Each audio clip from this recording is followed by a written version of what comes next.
นี่พี่น้อง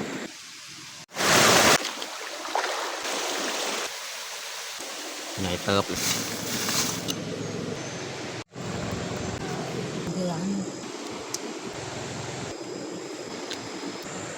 มือนั่นแหละพี่น้องเนาะอย่าลืมกดไลค์กดแชร์และกดติดตามเด้อพี่น้อง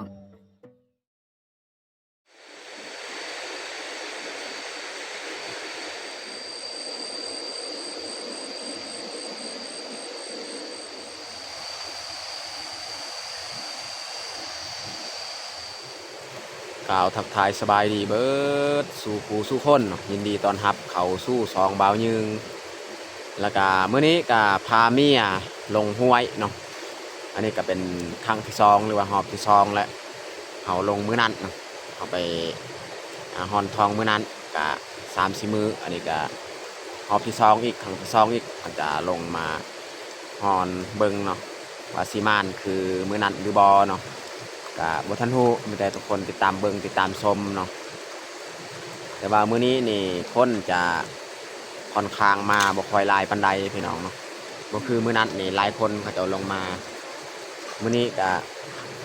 เฮากับเมียคือเก่าแหละแล้วก็มีแม่นำอีกแม่นี่แม่นปกติมันจะลงฮอนค่ำฮอนทองตลอดเนาะมื้อนี้ก็ฮอนน้ำกันแหละกับแม่อีกน้องมุกดาเนาะโอเคบ่อะไรหางมีแต่ทุกคนติดตามเบิ่งติดตามชมเนาะกับพวกเฮาได้ยาวๆเลยเครื่องนี่แม่นเฮาปะอยู่นี่แหละนี่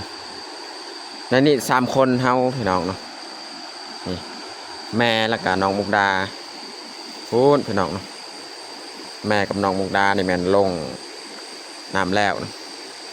แม่นี่น่าจะข้ามไปฝากเมืองนั้นเนาะหาฮอนทั้งนั้นเนาะก็มีคือกันคนแถวเทิงหันก็มีขึ้นเทิงหันเข้าไปฮอนแบบกระจายกระจายมือนี้บริฮอนเป็นกลุ่มคือเฮามามือนั้นนะพี่น้องเนาะ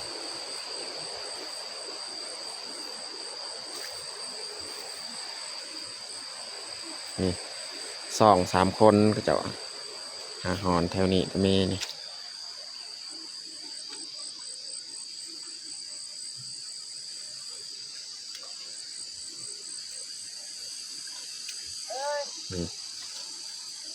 ก็จะขุดบ่อนห้องหินบ่อนแบบนี้นี่มีโอกาสพี่น้องนี่บ่อนหอมหินแบบนี้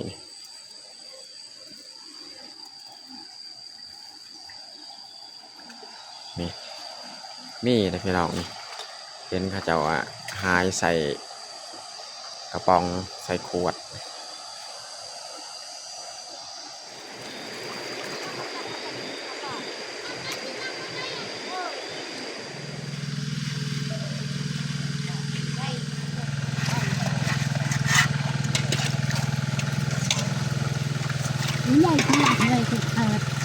อยู่นี่ก็หลายคนพี่น้องเนาะเขามาทอนคำอยู่นี่นะ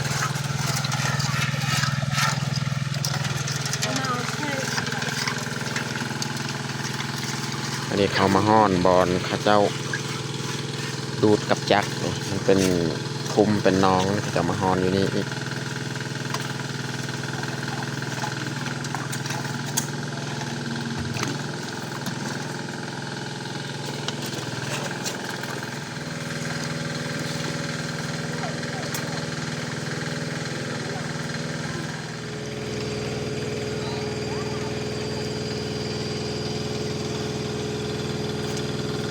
อยู่นี่นี่คนร้ายพี่น้อง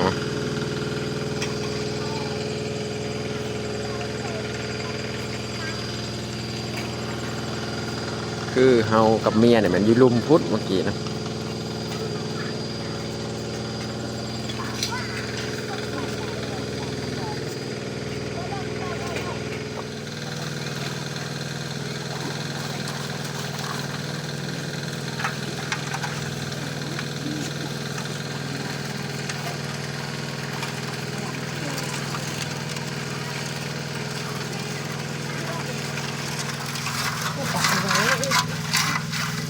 2 แม่ลูก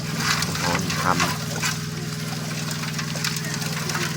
ำเจ้าเนี่ยมาแต่เสาๆพี่น้องกิน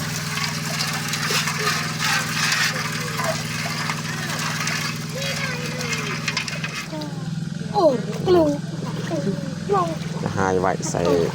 ถ้วยเลย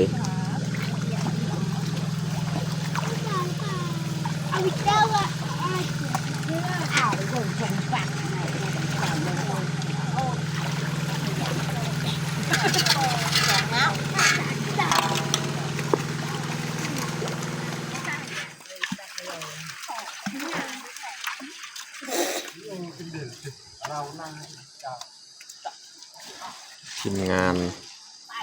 ใส่เครื่องจักรต้องไปห้ามเลยดึงให้หน่อย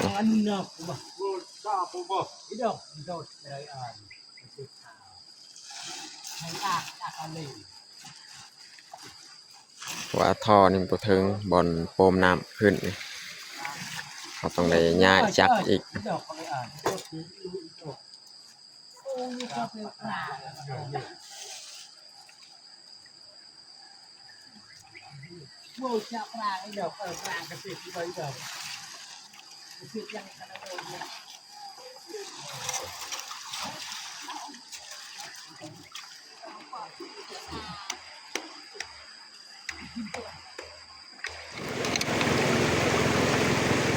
เขากับเมียกะข้ามมาแต่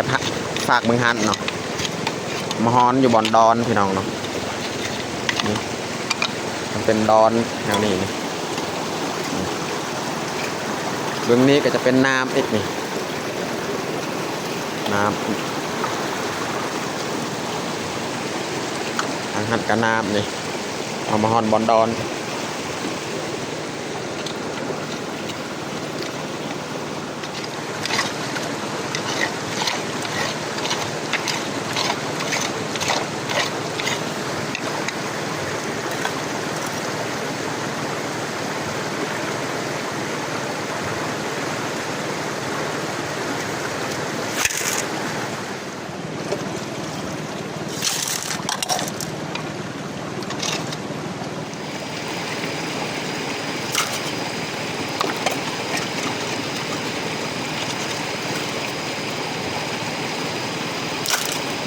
จะเปลี่ยนกัน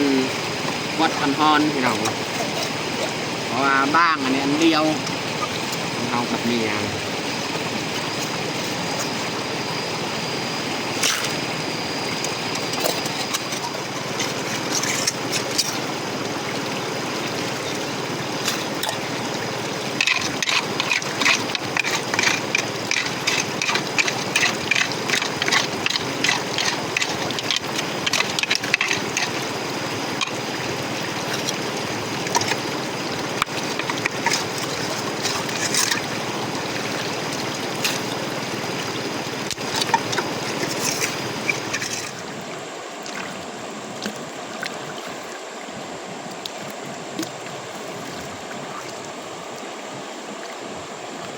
เราต้องกดออกยีนก่อนใหญ่ๆเนาะ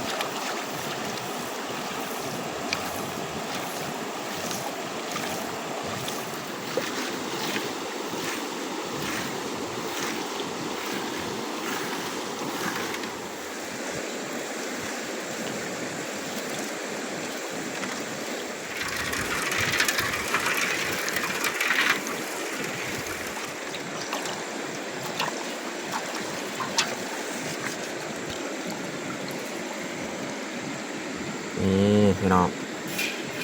บางอันนี้มานได้เม็ดหนึงนี่เม็ดพ่อเม็ดพริกเนาะกว่าสิได้อันนี้นี่มันแม่นง่ายพี่น้องนี่ลายบางแล้วหอนนี่อันนี้หากระไดเม็ดหนึง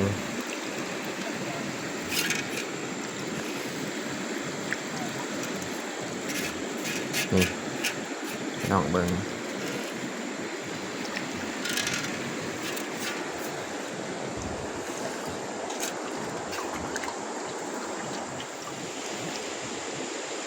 มื้อนี้นี่เบายึงจะบ่ได้ฮอนแต่ให้เมียฮอน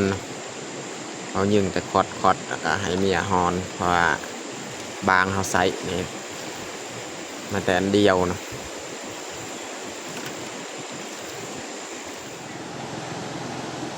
ตอนนี้ก็สิ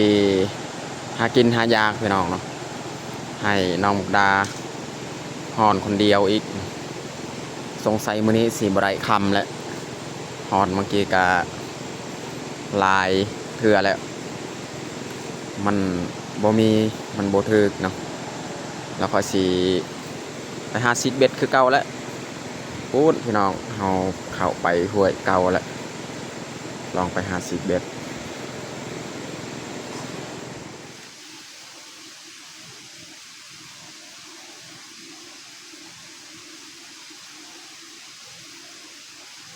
ตอนนี้เฮากาเอา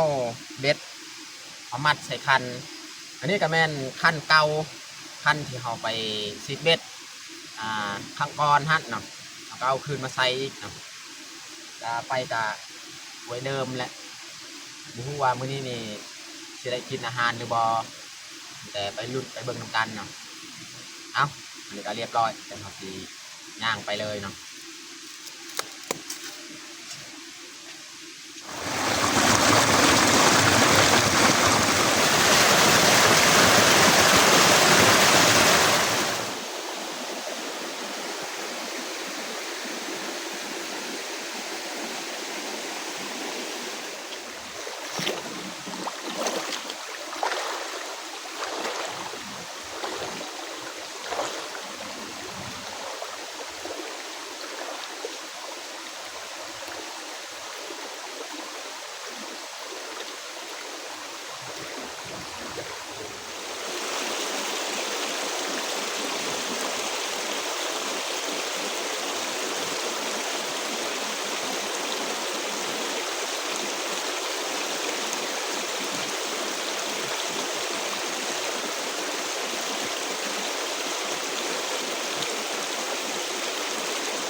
มาแล้วน้องเอ้ย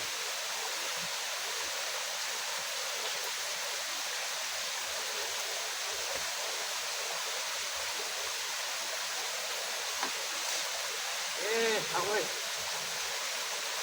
มาแล้วนี่มาแล้วพี่น้องเนาะใหญ่เติบเลยพี่น้องเนาะปลากังใหญ่สุดเลยสำนี้กะใหญ่แล้วพี่น้องเนาะ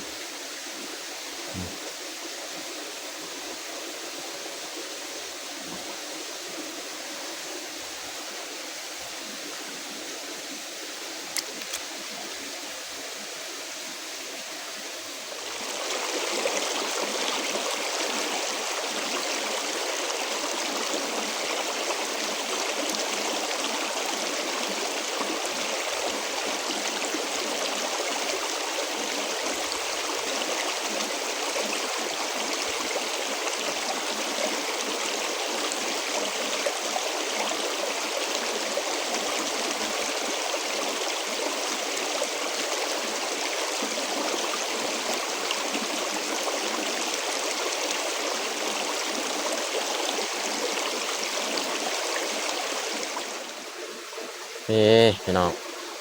ตัวนี้มันหลุดจากเบ็ดเลยพี่น้องเนาะใหญ่ตัวนี้หลุดจากเบ็ดเลย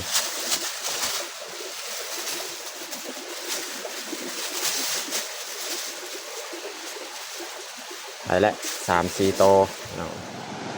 ตอนนี้เฮากามาฮอดบอนทีเฮาฮอนคำเรือแต่น้องมุกดาส่วนแม่เนี่ยไปอยู่เทิงแล้วไปบอนเขาเจ้าดูดทองอยู่เทิงหันน่าจะแม่กับบ่ได้กินข้าวแล้วมื้อนี้นะตอนนี้ก็1 โมงพี่น้องเนาะเอากระสีฮีเพชรอาหารการกินหิวข้าวแห้งแล้วนี่แหละผลงานพี่น้องจะได้ซ้ำมือก่อนๆนี่แหละ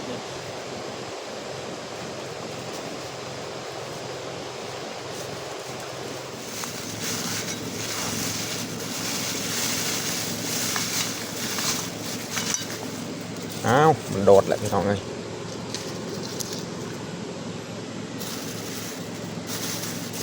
ได้ซ้ำอาหารเที่ยงแหละเอาใส่ถ้วยนี่เลยพอดีพี่น้อง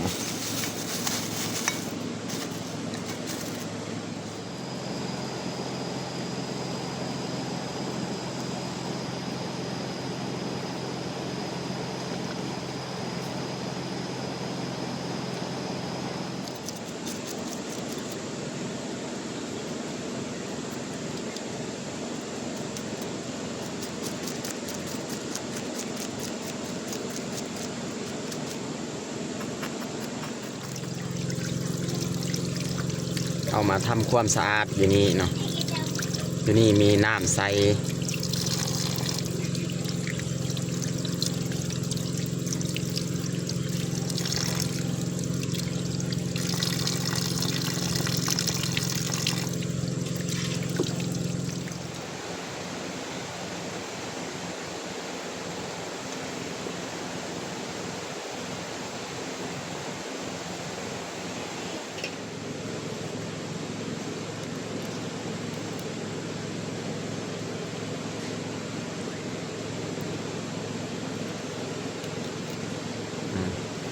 ตัดเรียบร้อยมันนี่เขาสีปรุงเลยเขาเอาเกาพี่น้องเนาะใส่พริกเอาตำจากบานแล้วนี่เกลือเป็นนัวก็มีแล้วในนี่เนาะซอยกระเทียม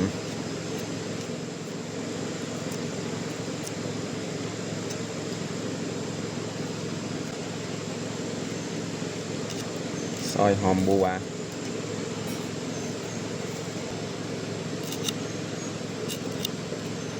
หัวสีไข่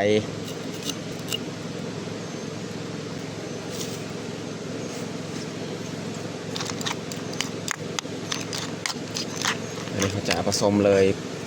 เกลือเป็นนัวเนี่ยจังน้อยจังเติมไม้เพราะว่าในมักพริกนี่มันมีแล้วเขาตำใบถ้าว่ามันพอเขาก็เติมไม้ใส่น้ำพี่น้องประมาณนี้แหละใส่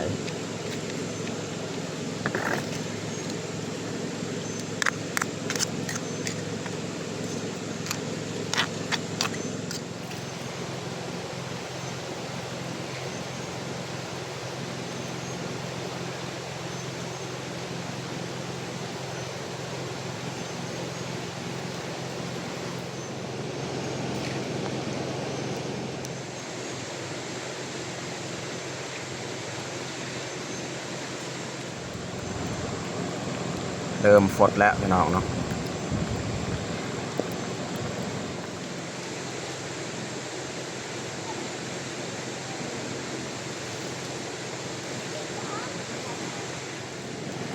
ตอนนี้ก็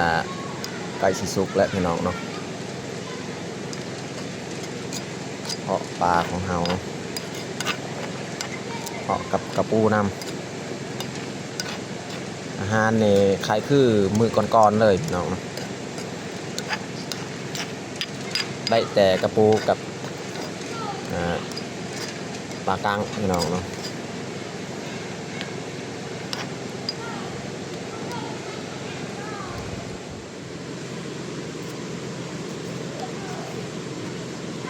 มักแตงหน่วยใหญ่ๆเลยพี่น้องหั่นไว้เลยนี่ก็จะปอกเปลือกมันออก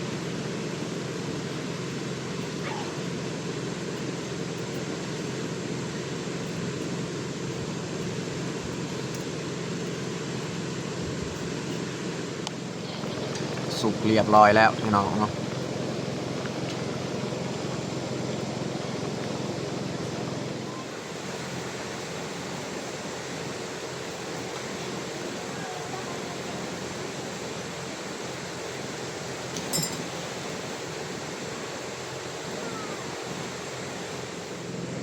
อนนี้ก็เรียบร้อยเราแต่งข้าวของเรา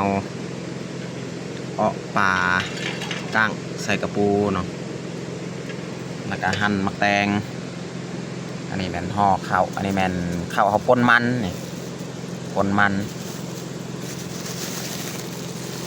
เรียบร้อยพี่น้องพอดีน้องมุกดากลับมาเราก็สีมานั่งกินข้าวเลย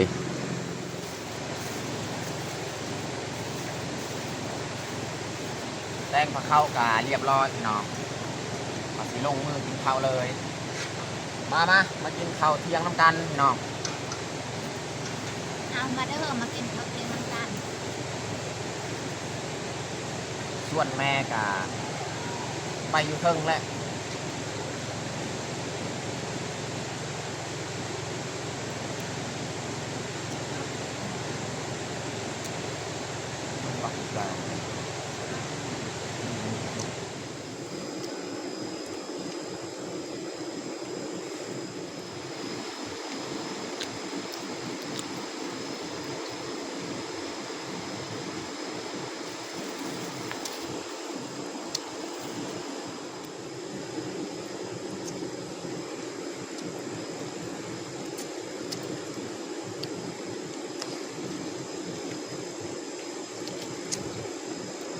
ก็เอาไปซื้อวันบาตาโกออดติโกคนเอาเดือน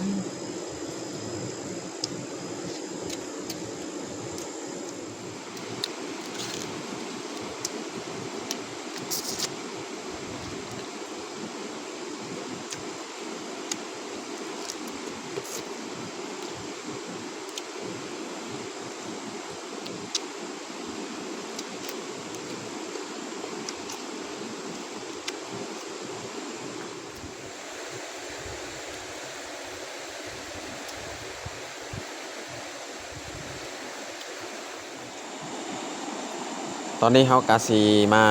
เบิ่งผลงานเนาะคำที่เฮาฮอนมื้อนี้นี่ว่าได้หลายสำใดน้อยสำใด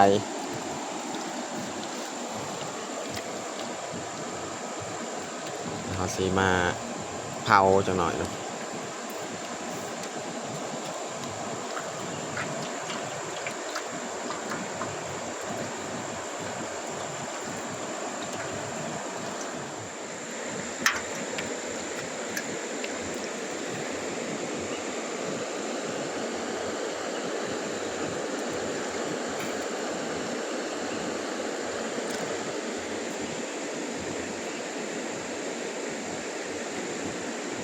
พลังนกเรียบร้อยนี่มันแต่เอาไปเผาจังหน่อยเนาะไปเผาใส่ไฟนี่เมียจะให้ใส่ขวดเลยเนาะ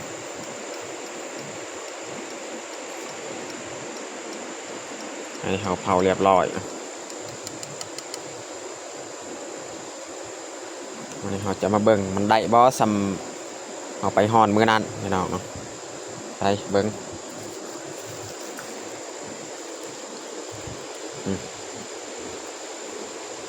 ก็ซ้ำมื้อนั้นแหละพี่น้องเนาะซ้ำเอาไปฮอนมื้อนั้นแหละมื้อนี้มีเม็ดหนึ่งเม็ดค่อนข้างใหญ่ๆพี่น้องเนาะนี่นะเรียบร้อยสีเกียมกลับบ้านแล้วบ้านนี้